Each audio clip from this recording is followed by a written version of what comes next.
रशीदी, आप जैसे एंकरों को बहुत जानता हूं नहीं, मैं भी आप जैसे मौलानाओं को बहुत जानता हूं, ऐसे जो सिर्फ प्रोपेगेंडा फैलाना चाहते हैं, जो सिर्फ लोगों को भड़काना चाहते हैं। रशीदी एक मिनट साजिद रशीदी, को झेलता हूं रोजाना। मैं वार्न कर रहा हूं, मेरी औकात देखने पर मत आइएगा। बहुत तमीज के साथ मेरे सामने कोई भी बोले। चल गया ना, बहुत तमीज के साथ। चल गया ना। साजिद रशीदी को हटाइए, साजिद रशीदी को हटाइए। आपके दिमाग में गोबर भरा होगा, जब आपका दिमाग ठीक हो जाए तो मेरे डिबेट में आइएगा। हटाइए साजिद रशीदी को पैनल से। देखा आपने लापरवाही का नतीजा। तो जैसा कि आप सभी जानते हैं, वक्फ बोर्ड संशोधन विधेयक को लेकर काफी माहौल बनाया गया और इसी बीच मौलाना साजिद रशीदी का कुछ इस प्रकार का विवादित बयान सामने आया, जैसा कि आप अपनी स्क्रीन में देख सकते हैं। और मौलाना द्वारा दिए गए इसी बयान का हवाला देते हुए एंकर राकेश पांडे द्वारा बस एक सवाल पूछा जाता है कि पहले जो सीए में हुआ और अब वक्फ बोर्ड संशोधन पर भी आप शाहीन बाग खड़ा करना चाहते हैं। और बस इसी सवाल पर मौलाना साजिद रशीदी भड़क जाते हैं। फिर क्या था, एंकर उन्हें काफी समझाने की कोशिश की और अंततः उन्हें बाहर का रास्ता दिखा दिया जाता है। खैर आज का वीडियो काफी इंटरेस्टिंग होने वाला है, सो वीडियो को पूरा जरूर देखिएगा। वक्फ बोर्ड की मनमानी और दादागिरी पर नकेल कसने के लिए अगर सरकार कोई संशोधन बिल ला रही है तो इस पर इतना हंगामा क्यों मचा है? सवाल यह भी कि संसद में बिल के आने से पहले ही आंदोलन वाली धमकी क्यों? और सवाल यह भी कि क्या तुष्टीकरण की राजनीति के लिए विपक्ष ने पहले से ही हंगामा मचाना शुरू कर दिया?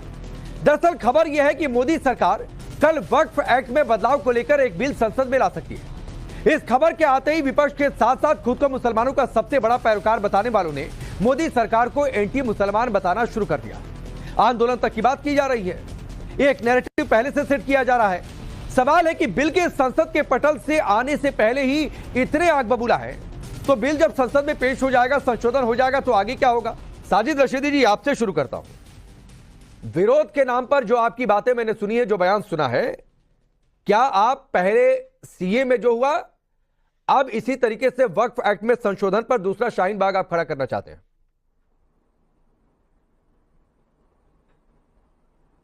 मतलब अगर मैं संवैधानिक तरीके से अपनी कौम के लोगों को आह्वान कर रहा हूं तो शाहीन बाग खड़ा हो जाएगा? नहीं, मैंने तो पूछा ना, आप कह दीजिए कि नहीं खड़ा करना चाहता हूं। बहुत सीधी सी बात है। आपको शर्म नहीं आती बोलते हुए? अरे तो आप नहीं, आपको इतनी बौखलाहट की जरूरत नहीं है। एक लाइन का इसका जवाब था कि नहीं, मैं शाहीन बाग खड़ा करने की बात नहीं कर रहा हूं।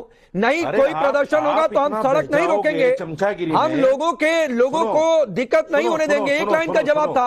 इतनी बौखलाहट क्यों है साजिद रशीदी? अरे सुनो, मैं सुन ही रहा हूं, मैं सुन ही रहा हूं। जाओगे मुझे पता नहीं, अब ये जो शब्द आप इस्तेमाल कर रहे हैं साजिद रशीदी, वो शब्द अपने पास रखे रहिए। आप मेरे सामने बिल्कुल कहने की मत किया करिए।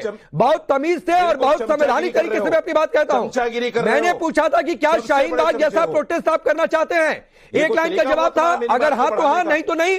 इसमें बौखलाने की जरूरत क्या थी? संवैधानिक तरीके से मेरी बात को अन्यथा लेने की जरूरत नहीं है। नहीं, आपने मेरी बात को अन्यथा ले लिया साजिद रशीदी। मैं ऐसे ही बोलूंगा। मिस्टर रशीदी, आपने मेरी बात को अन्यथा ले लिया। मैंने पूछा शाहीन बाग जैसा प्रोटेस्ट करना चाहते हैं, बोल देते नहीं। आप जैसे एंकरों को बहुत जानता हूं। नहीं, मैं भी आप जैसे मौलानाओं को बहुत जानता हूं, ऐसे जो सिर्फ प्रोपेगेंडा फैलाना चाहते हैं, जो सिर्फ लोगों को भड़काना चाहते हैं। मुझे मालूम है आपकी दुखती रक्षण गई। बकवास नहीं करना ज्यादा। साजिद रशीदी, मुझे मालूम है आपकी दुखती रक्षण गई मेरे इस एक सवाल से।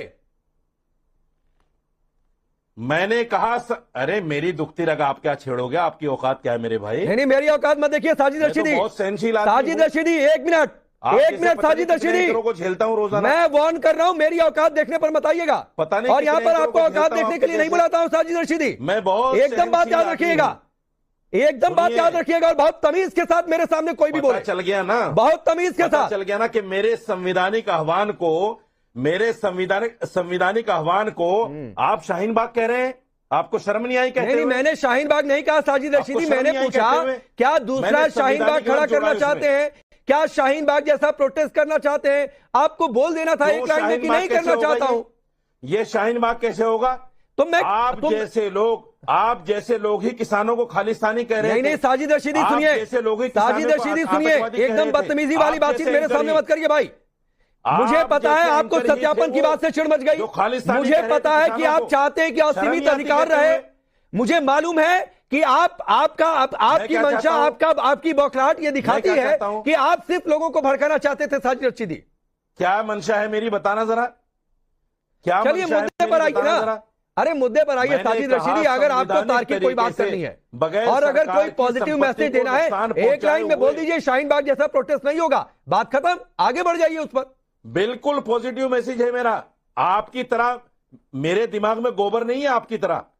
साजिद रशीदी, आपने मेरे अब साजिद रशीदी की आवाज डाउन करिए। मैंने कहा साजिद रशीदी को हटाइए, साजिद रशीदी को हटाइए। आपके दिमाग में गोबर भरा होगा, जब आपका दिमाग ठीक हो जाए तो मेरे डिबेट में आइएगा। हटाइए साजिद रशीदी को पैनल से, हटाइए साजिद रशीदी को, प्लीज हटाइए। पीसीआर इंश्योर करिए, डिबेट में आप आगे ना रहे। खैर इधर मौलाना साजिद रफीदी वक्फ बोर्ड के विधेयक को लेकर काफी बौखलाए हुए हैं, तो वहीं दूसरी ओर बांग्लादेशी हिंदुओं को लेकर बड़ी खबर सामने आई है और इसको लेकर कई नेताओं ने भी अपनी प्रतिक्रिया दी है। दरअसल बांग्लादेश की प्रधानमंत्री शेख हसीना ने इस्तीफा दे दिया है और इस बीच शेख हसीना को हमारे भारत में शरण दी गई है और बांग्लादेश की इस सिचुएशन को देखते हुए भारत भी अलर्ट मोड पर है। इस बीच जानकारी के मुताबिक विदेश मंत्री एस जयशंकर ने पीएम मोदी से संसद भवन में ही मुलाकात कर हालात के बारे में विस्तार से जानकारी दी है। तो बीएसएफ ने भी भारत बांग्लादेश सीमा पर हाई अलर्ट जारी किया है। इस बीच पश्चिम बंगाल की मुख्यमंत्री ममता बनर्जी ने भी राज्य के सभी लोगों से शांति बनाए रखने और अफवाहों पर ध्यान न देने की अपील की है और कहा कि केंद्र सरकार जो भी फैसला लेगी उसका हम समर्थन करेंगे। तो इधर बीजेपी नेता शिवेंदु अधिकारी ने भी बड़ा बयान दिया है और उन्होंने कहा कुछ दिनों में 1 करोड़ हिंदू शरणार्थी पश्चिम बंगाल में आने वाले हैं, इसलिए आप तैयार रहें। उन्होंने आगे कहा बांग्लादेश में हिंदुओं का नरसंहार हो रहा है। इसी के साथ उन्होंने मुख्यमंत्री ममता बनर्जी और राज्यपाल से यह अपील की है कि वे इस मामले को लेकर भारत सरकार से बात करें। खैर इधर शिवेंदु अधिकारी ने बड़ा दावा किया, तो वहीं दूसरी ओर बीजेपी नेता अजय आलोक ने भी बांग्लादेशी हिंदुओं पर हो रहे अत्याचार का मुद्दा उठाया और ट्वीट किया बांग्लादेश में इस्लामिक तख्तापलट होते ही हिंदुओं को मारा जाने लगा, घर में घुसे प्रदर्शनकारी, अगर हम नहीं कहते तो 20-30 साल बाद ये दृश्य भारत के राज्यों में भी हो सकता है। उन्होंने आगे कहा जनसंख्या नियंत्रण कानून जरूरी है, धर्म पे और सख्त कानून होना चाहिए। इस दौरान उन्होंने प्रियंका गांधी और असदुद्दीन ओवैसी पर भी निशाना साधा और उन्होंने कहा फिलिस्तीन के मुसलमानों पे खुलकर दर्द छिड़काने वाले प्रियंका गांधी और असदुद्दीन ओवैसी अब बांग्लादेश के हिंदुओं पर मौन व्रत धारण कर लेंगे। उन्होंने आगे कहा एक भी मुस्लिम नेता या मौलवी अपील नहीं करेगा कि हिंदुओं को मत मारो, ये बात देश को समझना पड़ेगा। इस बीच शहजाद पूनावाला ने भी ध्रुव राठी को आईना दिखाते हुए ये वीडियो पोस्ट किया जिसमें लिखा joker of the century. Bangladesh कई पैरामीटर्स में इंडिया को पीछे छोड़ चुका है